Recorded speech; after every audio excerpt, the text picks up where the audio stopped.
Halo semuanya, sawadee-krap, apa kabar? Semoga kabar kalian selalu baik dan juga sehat. Selamat datang di segmen analisa.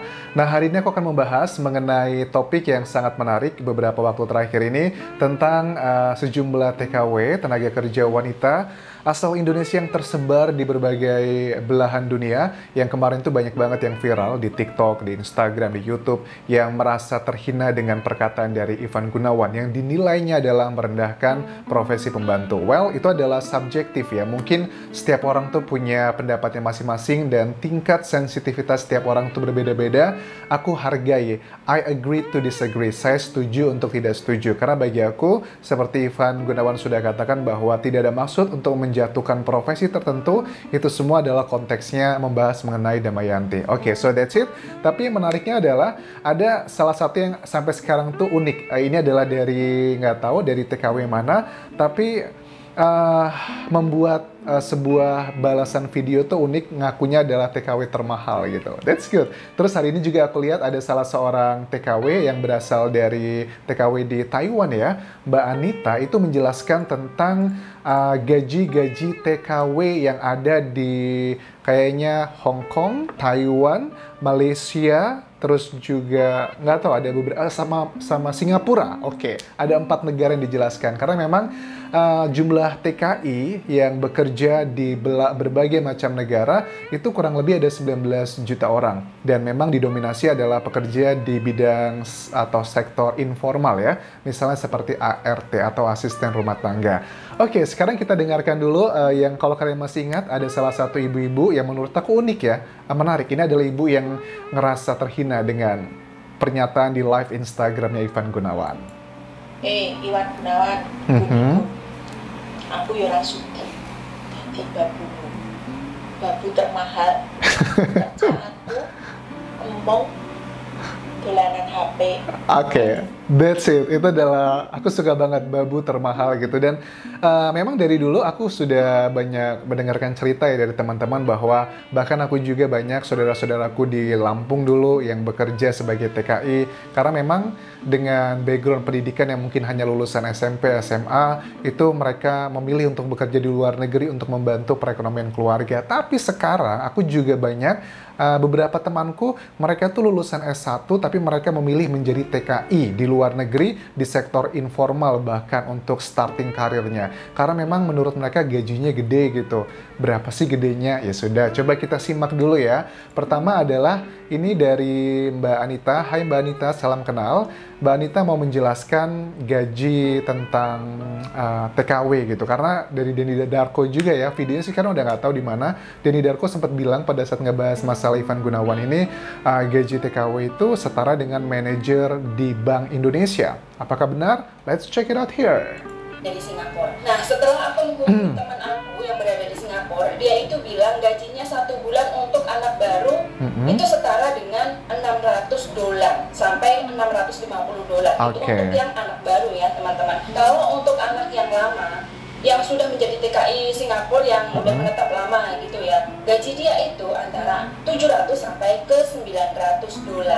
Dan dikalikan kurs, misalkan ya kurs hari ini itu adalah 10.000 atau 10.000 lebih sedikit gitu. Nanti dikalikan saja, jadinya itu kurang lebih 6 juta teman-teman 1 bulan.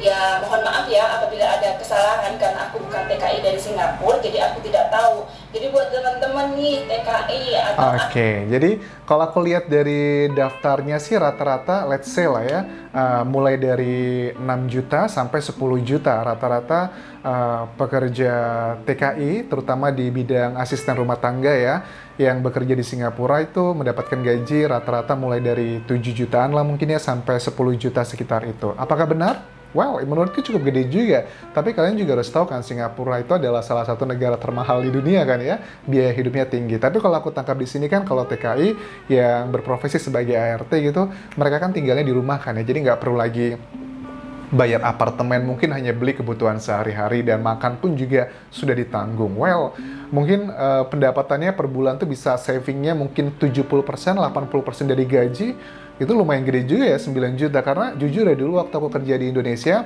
dengan lulusan S2 gitu, gajiku tuh tidak ada yang pernah menyentuh angka segitu loh. Makanya gaji TKI, TKW itu di luar negeri aku salut ya, mantap gitu. Mantap-mantap jiwa. That's good. Aku senang mendengar berita ini, tapi juga pintar-pintar menghemat ya, karena kan biaya hidup di luar negeri juga lebih mahal dibandingkan Indonesia. Dan banyak kenikmatan-kenikmatan gitu, yang belanja dan sebagainya. Itu yang di Singapura. Oke, sekarang kita beralih ke negara berikutnya. Pengen tahu negara mana? Gaji TKI dari Hong Kong itu Oh, ikut naik. Dan teman aku ini tahun Oke, ini adalah gaji yang di Hong Kong. Jadi Mbak Anita mau menjelaskan gaji di Hong Kong. pertama ada potongan gaji. Tahun kedua pertama mendapatkan gaji $4.320. Dan Oke. gaji 2 tahun terakhir dia mendapatkan gaji $4.520. Dan Oke. dikalikan kurs, misalkan kurs hari ini ya teman-teman, 1.840. Nah, berapa aja nih gajinya? Gajinya sudah mencapai 8 juta lebih teman-teman. Wow Oke. banget kan? Jadi kalau di Hong Kong, gajinya menurut Mbak Anita itu sekitar 8 jutaan lebih di Hong Kong, dan tiap tahun juga mengalami kenaikan gaji karena setiap tahun majikan-majikan di Hong Kong juga kan pekerja kan, mereka juga mengalami kenaikan gaji, otomatis juga pekerja rumah tangganya juga ikut naik gaji. 8 jutaan, that's pretty good ya. Makanya banyak juga orang Indonesia kerja di sana begitu. Dan di Hong Kong itu juga banyak menurut aku teman-teman ART yang bekerja dari Indonesia tuh kreatif-kreatif loh ya. Kayak Mbak Nikmatul, halo Mbak Joy gitu kan, yang sering beberapa kali komunikasi sama aku, sama-sama YouTuber gitu. Itu menurutku mereka adalah orang-orang yang kreatif, dan masih banyak lagi aku yakin YouTuber-YouTuber yang berprofesi sebagai ART di luar negeri. Itu juga aku salut juga sih, mereka memanfaatkan teknologi untuk berkreasi, mendapatkan tambahan penghasilan. That's impressive. Jadi itu adalah yang di Hong Kong ya. Kemudian ini yang di Taiwan. Coba Mbak Anita juga kerjanya di Taiwan kan ya, berapa gajinya coba? Oke guys, ini daftar gaji aku. Setiap bulan aku menerima gaji 17.000 NT dan ditambah gaji lembur kurang lebih 2.835 NT. Setiap bulan majikan aku menambah aku 3.000 NT dan setiap bulan dipotong agensi 1.500. Jadi, bentar ya, ada iklan dulu nih. Aku skip dulu Mbak ya. Jadi setiap bulannya aku menerima gaji 10 juta sampai 11 juta rupiah. Nah teman-teman, ini untuk teman aku. Jadi 10 sampai 11 juta rupiah. Gede juga di Taiwan ya. Tapi kayaknya juga sama kan ya. Pasti semuanya udah ditanggung sama majikan ya. Misalnya kayak untuk biaya tempat tinggal dan juga makan.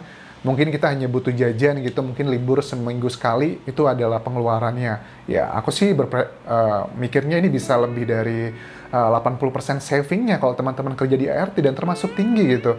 Di Indonesia memang benar sih, gaji 10 juta itu harus sudah level manager ya, kalau masih level staff. Jadi di Indonesia tuh banyak banget teman-teman kayak kerja di bank gitu kan ya, menjadi staff gitu, baik itu marketing ataupun juga talent dan sebagainya. Umumnya itu banyak yang gaji cuma 3 juta, 4 juta, 5 juta, 6 juta tuh udah termasuk tinggi banget. Bahkan di Jakarta pun ya kurang lebih seperti itu kan ya. Oke, lanjut lagi. Itu adalah Taiwan, cukup gede. Kalau yang terakhir ini adalah kayaknya Malaysia ya. Malaysia berapa ini? Aku yang berada di Malaysia, dia bilang gaji setiap bulannya itu antara 4.500.000 sampai 5 juta. Nah teman-teman, itu tadi. Jadi kalau Malaysia nggak terlalu beda jauh sama Indonesia, 4.500.000 sampai... Oh, tapi kan ini profesinya profesi ART kan. Jadi yang dijelaskan ini oleh Mbak Anita adalah profesi TK, kerja sebagai ART gitu, profesi ART. Tapi mungkin teman-teman yang bekerja di luar negeri dengan profesi yang berbeda, mungkin pendapatannya juga berbeda gitu. Kayak aku di Thailand juga, aku kerja sebagai dosen di Thailand. Ya, lebih gede sih, tapi kalau dihitung-hitung sama pengeluaran apartemen, kalau profesi non ART gitu kan, kita harus bayar kayak makan sendiri, tempat tinggal sendiri dan sebagainya. Mungkin itu yang membedakan. Kalau teman-teman ini kan mereka karena sudah ditanggung semuanya gitu. Jangan buat panjang-panjang. Dan buat teman-teman ya, saya ingatkan, gunakan sosial media. Oke, so that's good. Aku bahagia banget, makanya nggak heran banyak orang-orang Indonesia yang bekerja di luar negeri, terutama di negara-negara yang kita sebutkan tadi, karena mayoritas memang banyak yang kesana kan ya. Tapi aku nggak tahu dengan Mbak yang satu ini, yang lucu menurut aku, yang ngerasa terhina dengan perkataan Ivan Gunawan. TKW mana gitu. Aku sih sama sekali tidak, aku yakin Ivan Gunawan juga mungkin tidak akan tersinggung ya dengan perkataan Mbak ini. Adalah hal yang wajar, pro kontra terjadi di masyarakat itu adalah hal yang wajar banget. Tapi buat teman-teman di Indonesia, kalau yang selama ini berpikir bahwa mentang-mentang sudah lulusan S1, S2, lantas pantas mendapatkan gaji 10 juta, 20 juta di Indonesia, menurut aku enggak ya, karena at the end of the day, pada saat kita tuh bekerja, pendidikan itu tidak menjadi faktor utama lagi, apalagi kalau di negara-negara maju kayak developed countries tuh kayak di Amerika atau sebagian negara Eropa.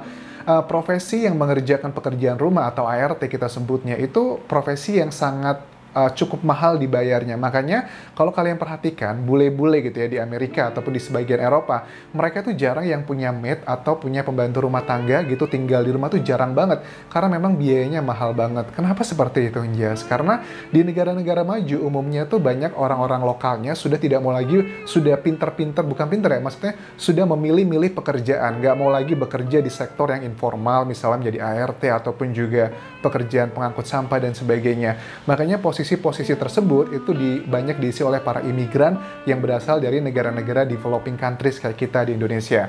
Nah itu bagusnya ya kalau efeknya maju sebuah negara ya gitu. Jadi orang-orangnya sudah nggak mau lagi kerja di bidang-bidang tertentu. Makanya di luar negeri itu bayarannya juga mahal. Kalau orang tuh nggak kaya banget ya di Amerika, itu mereka pasti nggak akan sanggup untuk membayar ART. Tapi kalau orang tersebut sudah punya ART, itu pasti sudah kaya raya. Karena gajinya itu puluhan juta di Amerika, plus juga mereka harus menyiapkan tempat tinggal. Makanya ada beberapa sistem kan ya, ada yang digajinya itu per jam, artinya dia nggak harus tinggal di lokasi rumah tersebut, ataupun juga tinggal di lokasi rumah tersebut, tapi sudah ada minimum wage-nya. Minimum wage-nya juga setiap state itu berbeda-beda, dan itu nilainya puluhan juta rupiah, bahkan sampai ratusan juta rupiah untuk di beberapa daerah kalau memang pekerjaannya sangat berat. So, aku bangga dengan teman-teman yang bekerja sebagai tenaga kerja Indonesia, baik itu di sektor formal, informal, tapi ingat, cerita manis ini juga ada banyak cerita sedihnya.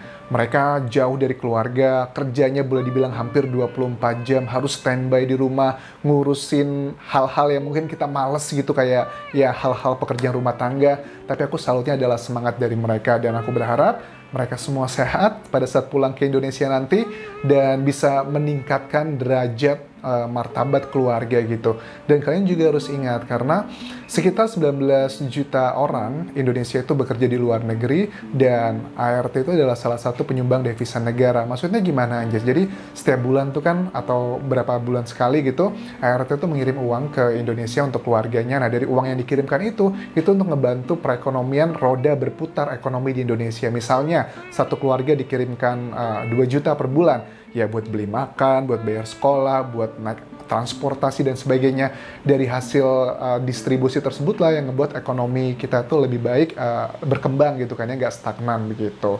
So, I think that's it. Tidak ada maksud untuk merendahkan apapun profesinya menurut aku fine-fine aja.